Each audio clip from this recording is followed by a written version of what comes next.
Avec un pilon, on prépare les épices. Les épices à La Réunion, c'est donc essentiellement l'ail, le gingembre.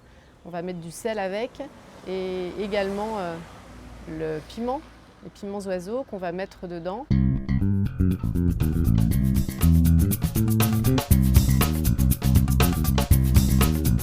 S'agissant du pilon en bois, il y a deux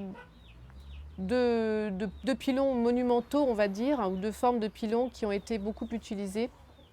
Ce sont des pilons pour préparer les grains de café, en fait. Donc on dit que c'est un pilon à café. Maintenant, on ne s'en servait pas vraiment en pilant parce que sinon on abîmait les grains.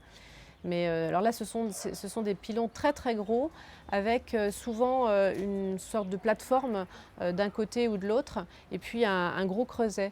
Et donc là, on utilise ce pilon-là avec un grand manche, avec deux extrémités, deux renfoncements aux extrémités.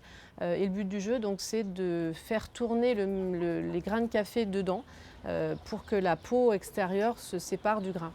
Donc ça, c'est un pilon qui était utilisé par les esclaves et on en trouve encore à Saint-Pierre au domaine du café grillé. Il y a un pilon d'esclaves. La collection de Stella aussi en a un. Il y a une deuxième forme, une deuxième utilisation du pilon en bois assez important aussi, de grande taille. C'était notamment à la plaine des Grègues pour fabriquer la rouroute à partir du rhizome qu'on appelle Barenta. Donc ces pilons-là sont des gros pilons qui servaient aussi à fabriquer la rouroute jusque dans les années 50, 56 si je ne me trompe pas, puisque là on a commencé à voir arriver des machines mécaniques pour le faire à la place de l'homme et du pilon. Est-ce que le pilon est encore beaucoup utilisé? Grande question. Je dirais que oui. Je pense que oui. Pour une partie de la population, pour qui la tradition du curry, la tradition de la cuisine est très importante. Je veux croire aussi qu'en fait, on utilise le pilon un petit peu plus quand on est maman, quand on apprend à cuisiner, qu'on commence à inviter aussi pour les anniversaires des enfants, les communions.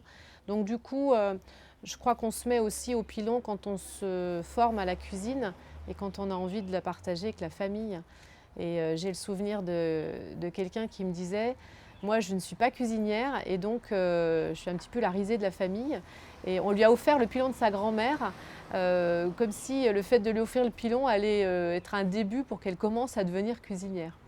Donc je pense qu'effectivement, il y a une partie de la population qui utilise ce qu'on appelle le moulin, donc le hachoir électrique. Les personnes âgées peut-être aussi parce que c'est moins facile, ou quand on est tout seul, que le conjoint n'est plus là, on n'a pas forcément envie de sortir le grand pilon. Donc si elles ont un petit pilon, elles peuvent piler, sinon elles vont prendre le moulin. Et je crois qu'il y a encore une catégorie de population pour qui le pilon a vraiment du sens et il n'est pas tout à fait mort. En tout cas, je veux bien le croire.